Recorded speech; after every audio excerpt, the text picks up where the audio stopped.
Christmas time, I got a great Christmas present. I got hired to be the archivist for that collection, including the Folkways collection, and my colleague they hired to be the curator was Tony Seeger, Pete Seeger's nephew. So from day one, I ended up having lots of Seegers and Lomaxes and various people visiting the archive. It was amazing mentors. It was a great way to really get in there. I always describe this experience as being kind of like a Rumpelstiltskin kind of experience. I walk in 1987, and they had a couple college kids helping me into a giant room full of boxes stacked to the ceiling, all in total disarray of what had been Moses Asher's office in New York City. And the guy was not particularly organized. And I still got one box I keep around like that just to show people how crazy it was. It was as if someone had taken this guy's entire life and dumped it out of an airplane, picked up the pieces, and put them in boxes. So we were sitting around the first year, and it was just this amazing feeling of discovery, because you have a box and you have laundry receipts and and maybe an old-time magazine, a few letters of people you didn't know, and then all of a sudden you'd find lyric sheets of Woody Guthrie or drawings or all sorts of things. So it was just this whole thing of discovery. There was also about 4,000 of these glass acetate discs and yellow crumbling envelopes with little numbers written on them, which I didn't know what the numbers meant. I later found out they were matrix numbers, and they were related to logbooks that Mo had. So over the course of the 90s, we started trying to digitize these things. So the first thing we did was we sat down and went through each one of these discs, because you don't want to play them very often, because it's a very little thin layer of this lacquer, this acetate that's on top of the glass.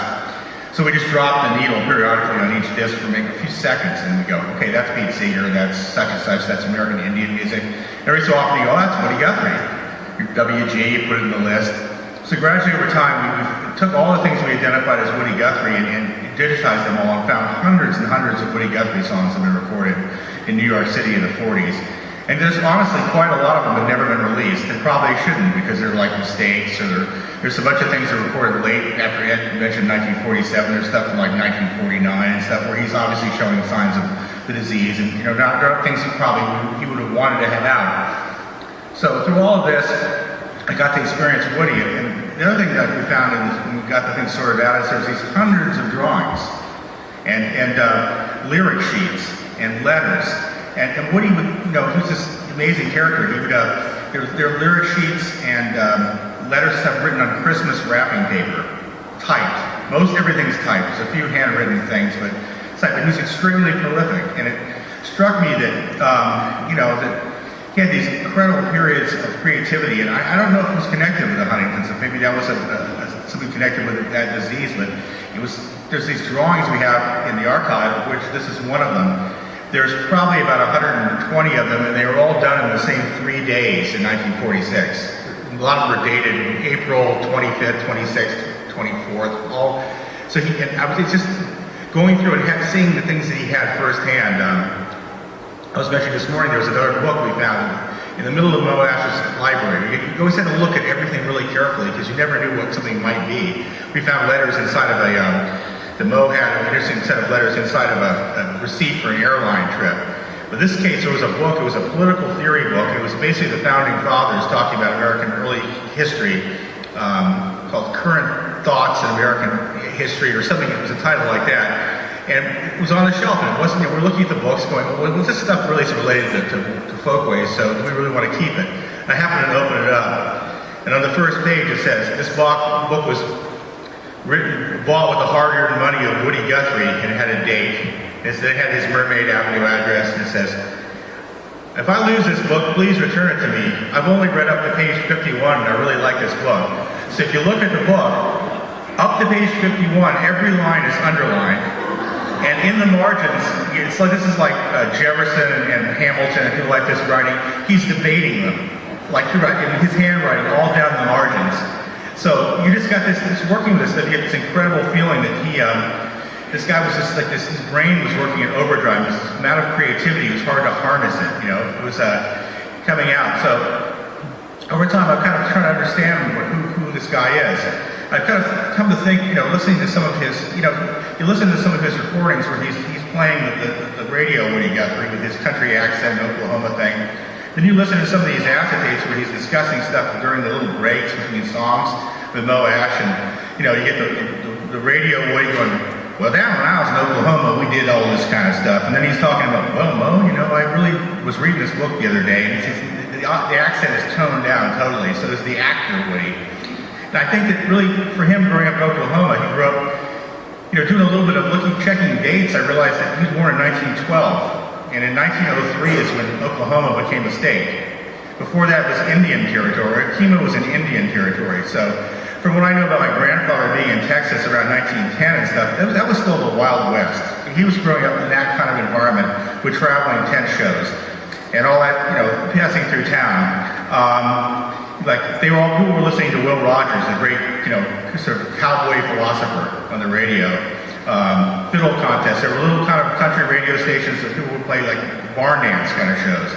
And that's kind of how he came into the music thing, up to the point where he came out here in the 30s and had his radio show, of course, here for a number of years. But the stuff I have dealing with is really when he gets to New York City. He comes and walks to New York City. Will Geer, the actor who's a friend of his, was involved in getting Woody to New York. Where the liberal left, you know, the folk song revival, which really had started in the 30s, people all of a sudden, here was the real poet of the folk, who came into the city and actually got to meet. They were just amazed by the stuff he wrote.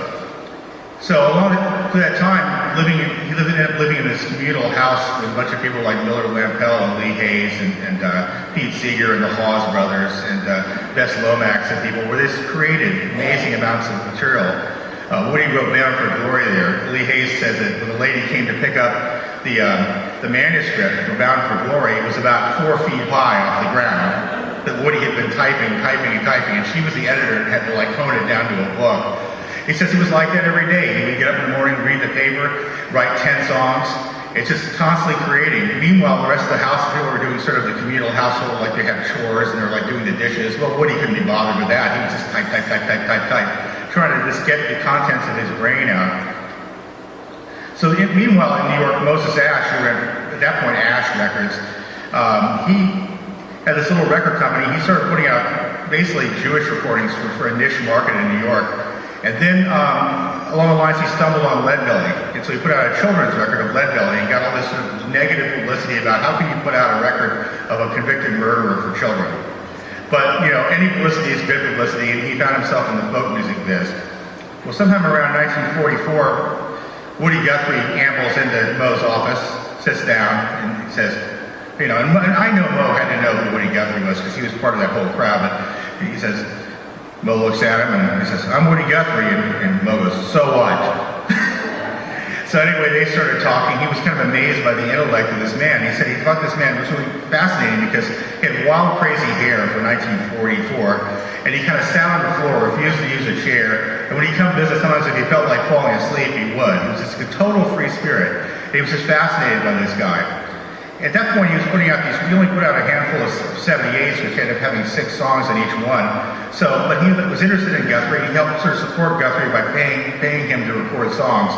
So Guthrie would come in, and at one point in a session while they were on leave during World War II, he and Cisco recorded, I forgot the exact number, but it was like dozens and dozens and dozens of songs in a month for Mo, and only a handful ever got released. But they were all kind of on these glass discs. So I ended up by using like Mo's log and you know, and looking at the discs and trying to figure it out, and trying to figure out what all these songs were, and it's amazing, all this stuff. And over the course of the 90s and up to now, we've been gradually, you know, releasing the stuff out of there, which is good enough to release. Again, there's stuff that there's false starts or things that are messed up. Also, Mo had all this artwork that that Woody had done. Like this is an example of one right here.